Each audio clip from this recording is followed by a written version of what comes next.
Pronto, pessoal. Olha só. Na última aula, a gente começou aqui com poluição e impactos ambientais. A gente conversou aí um pouco sobre formas de economia, né, que considerem a importância de se conservar, de se resguardar os recursos naturais. Tá? Então, a gente conversou sobre isso. A gente falou sobre um tipo de economia chamada de economia circular. Tá? Esse capítulo ele fala sobre poluição, magnificação trófica, resíduos sólidos, poluição radioativa, poluição da água, poluição atmosférica, enfim, poluição do solo. Então, a gente falou um pouco aqui sobre a página aqui 545, Ítalo. Então, a gente acabou falando um pouco sobre essa poluição, falou um pouco sobre essa economia circular, que é uma economia que vai entender que tudo que a gente produz volta para a gente produz, a gente consome e aquilo volta para a gente de alguma forma. Então a gente não tem que pensar só na produção, mas a gente tem que pensar no ciclo, no retorno. Todo esse material ele acaba voltando. Então, a gente tem que pensar na economia como um todo, não só no início da produção. A gente tem que pensar no todo. Outra coisa é que a gente começou a falar aqui sobre alguns tipos de poluição e a gente entrou aqui em poluição atmosférica. Então, a gente conversou sobre a influência da poluição atmosférica no nosso dia a dia. A gente falou sobre a, enfim, a eliminação de derivados de carbono, né, como é o caso do metano, monóxido de carbono, dióxido de carbono, né?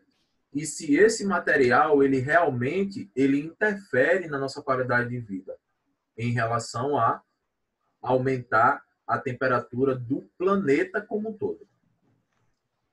Por quê? Essa poluição ambiental ela vai ser o principal aqui, ó. Ela vai ser o principal, até onde se sabe, o principal motivo para a gente ter aqui o que a gente chama de aquecimento global, que vai ser o aumento considerável da temperatura média do planeta, graças principalmente à concentração de derivados de carbono, né? Como eu falei aqui ainda agora. Lembra de separar o que é aquecimento global do que é efeito estufa. Efeito estufa é a manutenção da temperatura média do planeta. O efeito estufa é uma coisa boa. O carbono, enfim, a atmosfera, ela permite que exista o efeito estufa. É a temperatura do planeta ser mantida. A atmosfera ela é uma condutora de calor e ela permite que esse calor ele se dissipe por todo o globo, né? De modo a existir uma temperatura média no globo. O aquecimento global é quando essa temperatura ela é aumentada de alguma forma. Vai existir um grupo de pesquisadores que vai dizer que o aquecimento global ele é antropogênico, ou seja, ele tem origem ele tem influência a partir da sociedade humana, ou seja, a gente fica lançando poluentes, a gente fica lançando derivados de carbono na atmosfera, e esse gás todo, ele impede que a radiação ela saia, ela seja eliminada do planeta. Ela entra e fica presa. A gente retém radiação no planeta graças aos derivados de carbono. Então, esse é um problema. Isso para uma parte da galera. Outra parte, que é o pessoal não aquecimentista, eles vão entender que o nosso planeta, ele já passou por períodos de decréscimo de temperatura e agora está passando por um período de ascensão de temperatura. A temperatura está aumentando. Independentemente da influência humana, a temperatura vai continuar aumentando. Tem alguns vídeos aí sobre esse tipo de raciocínio, tá? Que é interessante a gente ver também. A gente não vai ser uma... Professor, Oi. então isso significa que é um processo natural, porém o ser humano pode acelerá-lo.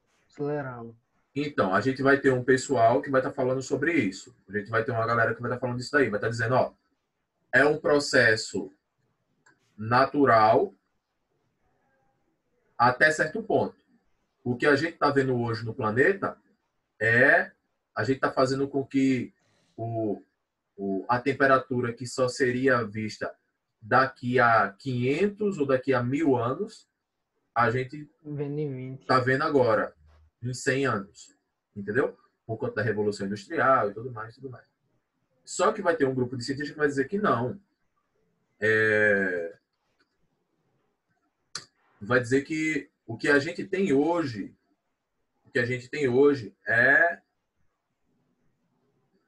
é normal, é natural. A gente já teria isso,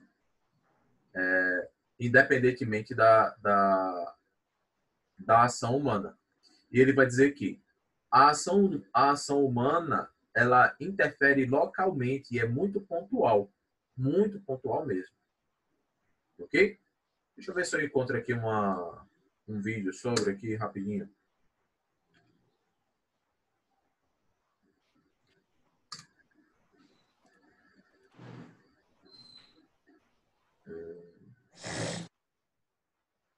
Ó, vou ver se eu compartilho aqui com vocês.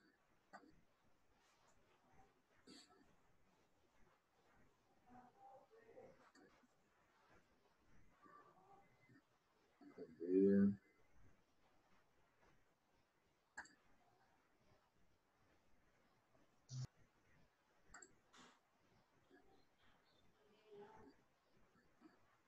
Vou pegar esse daqui que é pequenininho, vai dar pra gente ver.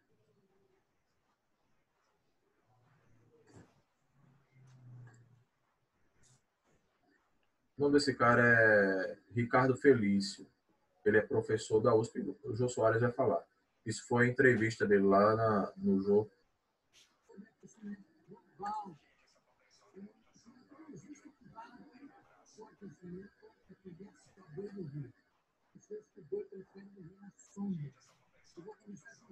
Felício, venha para cá.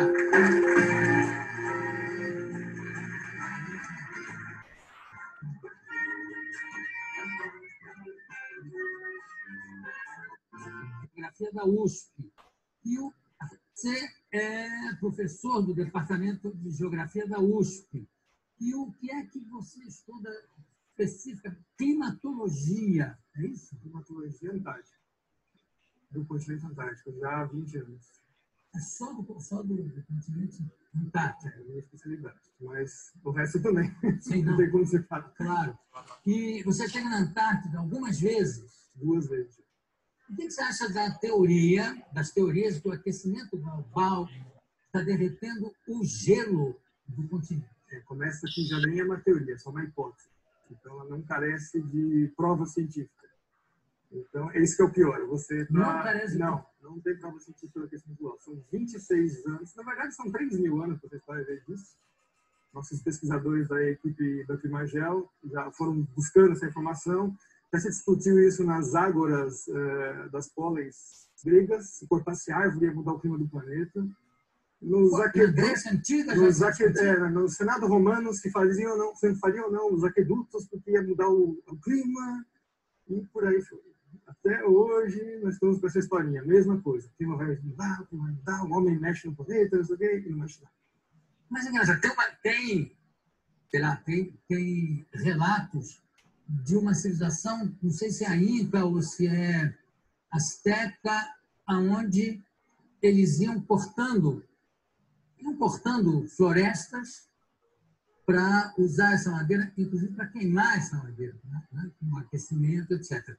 E à medida, quando chegaram nas últimas árvores, que acabou a floresta, que a civilização também começou a cair, né? A entrar em decadência. Não tem nada a ver uma coisa com a outra. Você destruiu aqui, não tem consequência? Você pode ficar... Tem que tomar muito cuidado com isso, porque isso são ações locais e não são ações planetárias.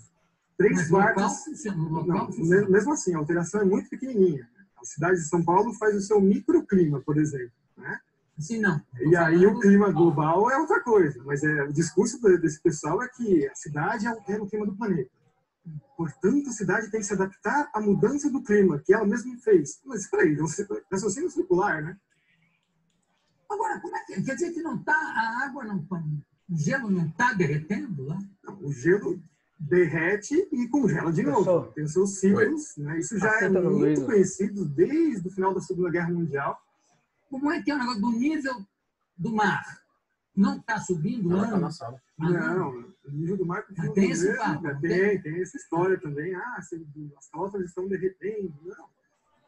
Primeiro que se fosse derreter alguma coisa, teria que ser a Antártida. Então, aí sim você teria uma elevação do nível considerável.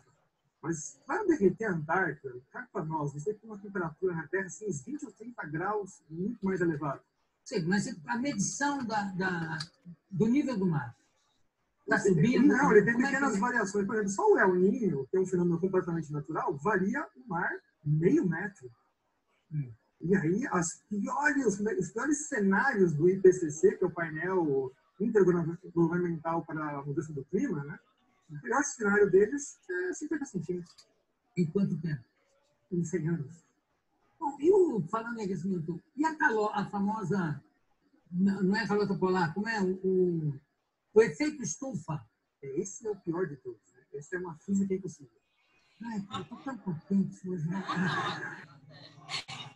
Quer dizer, o mundo terminar em 2012, nem pensar, né? De jeito nenhum. Tá. Então vamos para o efeito estufa. Como é que o efeito estufa é a maior falácia científica que existe na história. Primeiro que ele é baseado num conceito científico que não existe. A Terra tem essa temperatura porque ela tem atmosfera, recebe energia do Sol, tem uma interação com a atmosfera, e por lei dos gases, note, não é uma teoria, é a lei dos gases, pressão, temperatura, né, e volume. Então, por causa de ter uma atmosfera, nós temos essa temperatura. Eu adoro essa discussão assim, com os aquecimentistas, que são os que trabalham para o lado do aquecimento global. Não, mas o maior exemplo de que o CO2 realmente acaba com o planeta Terra, acabaria com o planeta Terra, é Vênus. Aí eu falo, é? Qual é a pressão atmosférica na superfície de Vênus? Não sei, são 90 vezes a pressão atmosférica da Terra. Portanto, a temperatura lá é de 400 graus na superfície, não é por causa do CO2, é por causa da pressão atmosférica da atmosfera de Vênus. Uma coisa que me chama muita atenção, Ricardo, é que sempre que você vê o anúncio de um fenômeno astronômico, a queda de um meteoro, ou um fenômeno geográfico, físico, sempre é assim, a temperatura chegou a não sei quantos graus, que não acontecia desde 1920. A nevasca que aconteceu esse ano não se via desde 1887. Quer dizer que sempre anteriormente, teve alguma coisa pior? Sim, nossa, muito pior. Pois é, então por que essa coisa catastrófica, né, de achar que a próxima será a pior? Se nunca acontece isso. Os registros paleoclimáticos mostram coisas assim muito piores, tipo o nível do mar subir 50 metros em 100 anos, a temperatura subir em 50 anos 8 graus. E o pessoal está falando que vai subir meio grau em 100. Isso é piada? Isso é uma piada. Não é uma coisa tão... A influência do desmatamento no clima global não existe. Infelizmente. Não existe. E no clima local? Mais ou menos. Uma coisa que as pessoas também não sabem... A Amazônia, então, não é o pulmão? Não, tem que tomar cuidado. Não, nunca foi. Nunca foi. Essa teoria já foi derrubada nos anos 80. Já. Não é nem a pleura, nada? Não, são os oceanos. E não tem influência, desmatamento não tem influência no clima? Tem que tomar cuidado com isso, porque quando eu falo isso, significa que eu estou autorizando a destruir a floresta. Não, de forma... Mas a gente tem que tomar cuidado, porque o aporte do ambientalismo é esse contra as pessoas que falam, negam a hipótese do aquecimento global. Então, mistura tudo dentro de um saco de gatos. Você fala, tá vendo? Esse cara está autorizando a gente destruir a floresta. Não, a Amazônia está lá, não é para se destruir. Aliás, eu acho que nem é possível destruir a Amazônia, porque grande parte dela está plantada embaixo, quer dizer, embaixo d'água, você chegar na raiz, né? São 6 mil quilômetros desse novo aquífero que descobriram embaixo da Amazônia. Ganha do aquífero. Federico, queria fazer uma pergunta. Ele falou do nível do mar e percebe-se, não na orla toda, mas em alguns pedaços da orla, que o mar está acabando. Para quem mora na beira do mar, acabou, não mora mais, né? As avenidas não existem mais. E não é que eles não existem e depois voltam. O mar pegou e acabou. Então, diminuiu-se a orla, né? Está se chegando, parece que a orla do Brasil está vindo para cá. Qual é o... Não, isso é um fenômeno que já é estudado pela geomorfologia já há muito tempo, chamado, então, agradação e degradação. Então, a gente fala assim, a gente usa a palavra degradação achando, estamos destruindo o planeta. Não, o próprio planeta se mexe, ele vai mudando as suas formas. Então, o mar também faz os seus processos de agradação, formar praias, e degradação, ele também desfaz as praias. Isso é um processo natural também. Bom, eu acho que a gente vai dormir ou mais tranquilo ou mais preocupado depois da conversa aqui com o Ricardo Augusto Felício. Professor, muitíssimo obrigado pela sua presença. Obrigado a todos vocês aqui também. E daqui a pouco a gente volta.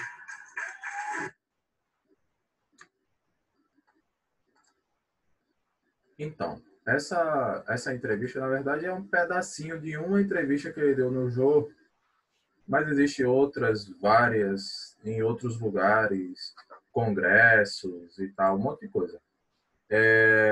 Aí é o seguinte, e esse daí é só as principais falas, essa entrevista aí tem 20 minutos. Mas é o seguinte, é interessante a gente saber também esse tipo de argumentação. Como ele falou, a ideia do aquecimento global, ela não é fechada, não é uma ideia fechada, é uma discussão. Ok? Se por um lado você pode ter essa ideia de que o aquecimento global, na verdade, ele não existe como se fala, né? Ou seja, você não tem uma influência direta do ser humano em relação ao clima no mundo, até porque ele fala que 70% do nosso planeta é água, pouca parte a menor parte é litoral, né? Aliás, a menor parte é continental, não litoral. É continental, a maior parte da superfície do planeta é continental, 30%. Desses 30%, mais ou menos só 1% corresponde às grandes cidades, aos grandes centros urbanos. E esse pequeno percentual, ele não chega a influenciar no clima do mundo. O que influencia diretamente no clima do mundo é o Sol, que influencia na atividade vulcânica, a gente vai ter os oceanos como os principais influenciadores do clima do mundo. As correntes oceânicas, correntes marítimas, que vão estar influenciando. Ok? Então, se por um lado a gente tem isso, por outro lado a gente não deve deixar de lado a responsabilidade ambiental da gente. A gente tem responsabilidade sobre o meio ambiente. Tudo que a gente vê no meio ambiente de animais, de plantas, de ar, enfim, tudo que a gente tem no meio está relacionado com a nossa responsabilidade. Nós temos responsabilidade sobre o meio. Não quer dizer que, se por acaso, daqui a alguns anos, o pessoal chegar em comum acordo de que realmente o ser humano ele não influencia na temperatura do mundo, isso não vai livrar-nos da responsabilidade sobre o meio. A gente tem responsabilidade sobre o meio. A gente precisa que o ambiente ele tenha uma boa qualidade para a gente poder viver bem, respirar bem, a poluição atmosférica existe, poluição da água existe, poluição do solo existe, perda da biodiversidade existe, tá? Não quer, quando você entende um lado, você não vai desprezar o outro. É isso que eu estou querendo colocar, tá? Então é algo para vocês já irem pensando, refletindo, tal, para chegar às suas próprias conclusões. Não quero chegar com nada fechado aqui, ok? Até porque não tem nada fechado. Eu mesmo não tenho nada fechado, ok? Eu sei que existe responsabilidade humana sobre o meio. Agora, até onde vai a nossa influência sobre o meio? Aí que fica uma interrogação que não há ninguém no mundo que vai chegar a dizer assim, não, realmente não tem uma interrogação, a gente tem um ponto final. Não tem, porque a gente não tem leis sobre isso. Leis que eu digo como a lei, assim, límpida, como a lei da gravidade, que a gente sabe que os corpos são atraídos pelo centro gravitacional da Terra. Isso é um ponto final. Agora, para toda essa conversa de mudanças climáticas, mudanças globais, a gente tem aí algumas interrogações e algumas reticências, tá?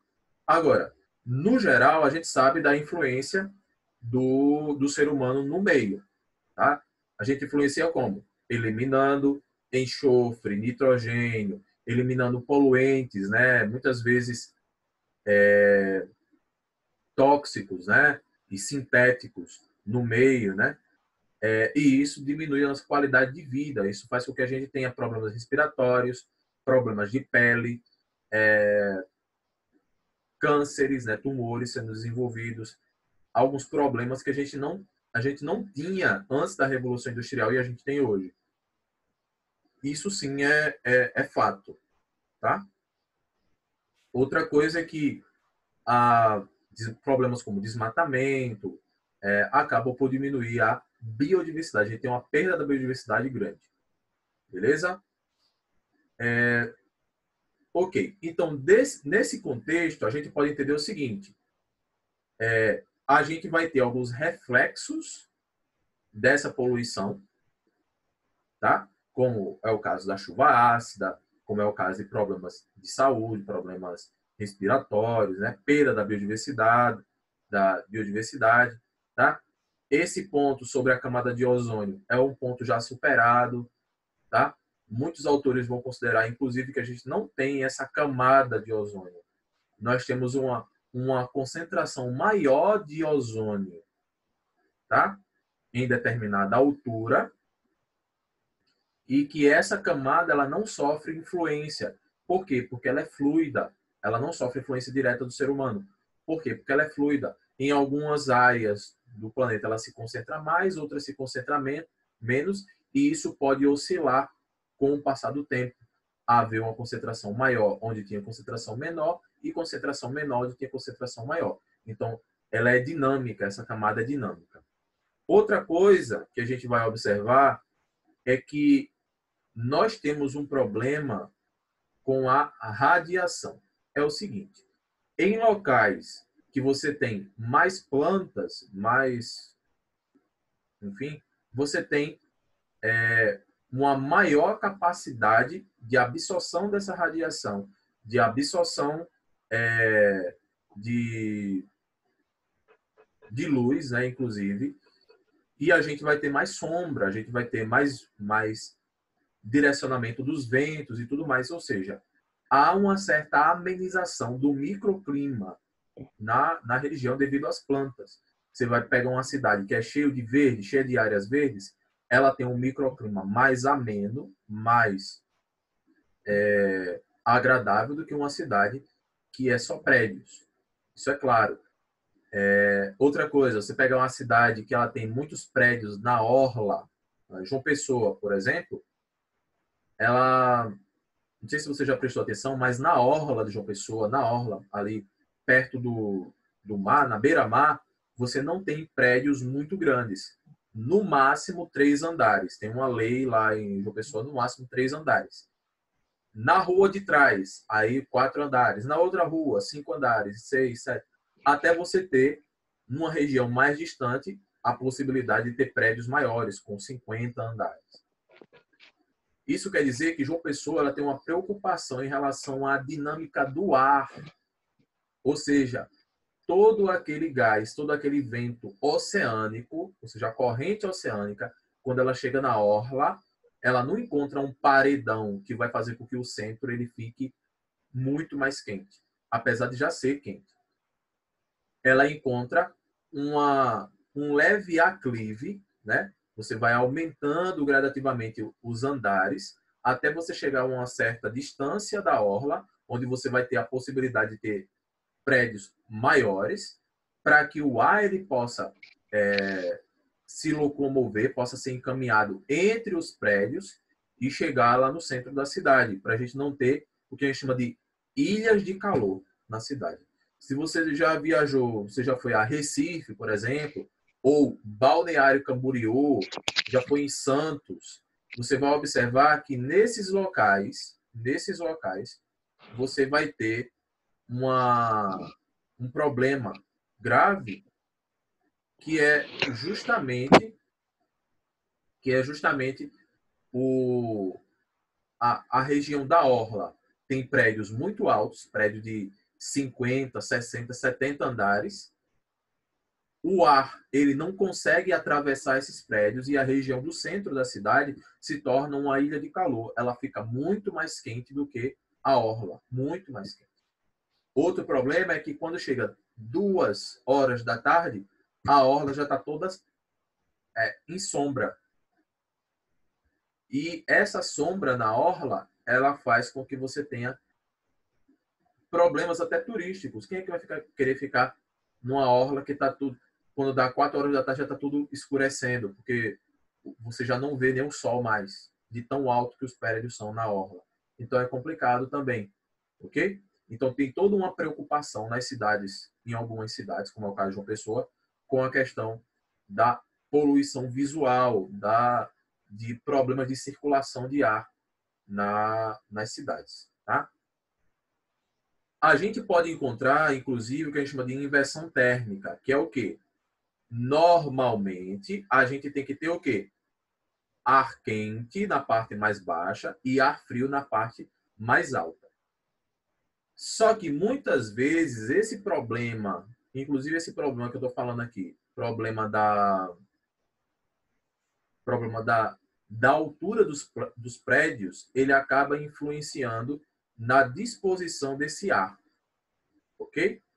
A gente pode ter um ar mais frio, depois uma camada de ar mais quente e uma camada de ar mais frio lá em cima. Isso ele pode acontecer fazendo com que você tenha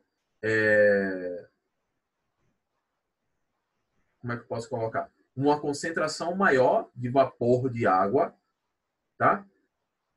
E a dificuldade de você formar chuvas, ok? Então, ó, é um fenômeno geralmente aqui natural. O fato do ar mais frio está na camada mais elevada, né? Que é o que a gente está vendo aqui, ó, o fluxo normal. E o ar quente está na camada mais baixa.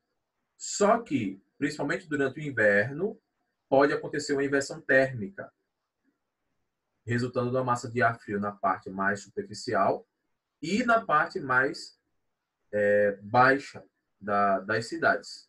Tá? Isso faz com que você tenha, inclusive, uma concentração maior de poluentes nessa região. Ok? Já o smog, a gente observa muito isso daqui, ó, nas grandes cidades, né? É caracterizado pela formação de uma nuvem, que é uma mistura de fumaça, neblina, ar, poluentes gasosos, partículas sólidas. A gente observa muito isso aqui em São Paulo, Hong Kong, Tóquio também, enfim, Cidade do México. São as grandes cidades que você observa uma particulação de poluentes maior do que em outros lugares. Em relação à poluição da água, a gente vai ter muitos problemas relacionados à poluição da água, mas o principal deles, pelo menos para o Brasil, é a questão do saneamento básico. A gente vai ter mais ou menos 50% dos habitantes do Brasil, eles não têm saneamento básico, não tem sistema de esgoto, não tem sistema de tratamento de água, tratamento de esgoto, não tem isso. E é complicado. Por quê? Porque essa água poluída, ela escorre, entra no subsolo, contamina lençóis freáticos e a gente tem problemas graves, com a questão de doenças, inclusive. A gente tem o chorume, que é aquele líquido que escorre dos lixos, né? Resultado da decomposição, agroquímicos, inclusive, que ele vai penetrar no solo, tal, vai causar prejuízos. A gente tem a eutrofização, que a gente tem uma concentração de matéria orgânica muito grande no solo, a gente já falou sobre isso, deixando a água esverdeada. O fitoplâncton se reproduz muito aqui, né, desenvolvimento de algas. Nós temos a maré negra, né, que é o derramamento de petróleo. Não precisa falar muito sobre isso, a gente sabe os prejuízos que causa o derramamento de petróleo. A gente tem um problema com a mineralização, a mineração, né? Como é o caso que aconteceu em Brumadinho, né? Rio Doce, né? Em Mariana.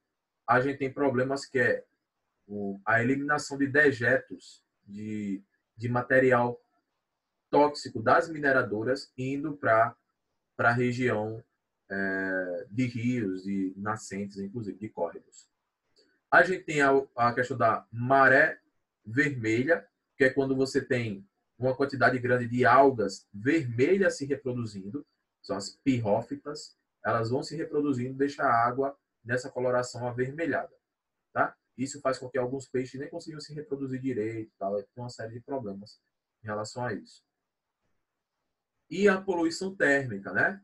Que é quando o pessoal utiliza em grandes usinas uma grande quantidade de água para resfriar os reatores de usinas nucleares ou grandes containers e tal. Utiliza a água para poder resfriar essas máquinas e essa água vai para os córregos, vai para os ambientes aquáticos e ela acaba causando um choque térmico para os seres vivos desses ambientes.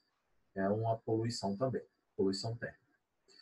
E a poluição do solo, pessoal, que é quando você tem resíduos tóxicos lá no solo, agrotóxicos, resíduos industriais, o próprio problema da falta de saneamento básico, o esgoto, quando ele vai para o solo, ele prejudica o solo, a própria derramamento de petróleo, óleos, no geral, acaba trazendo problema.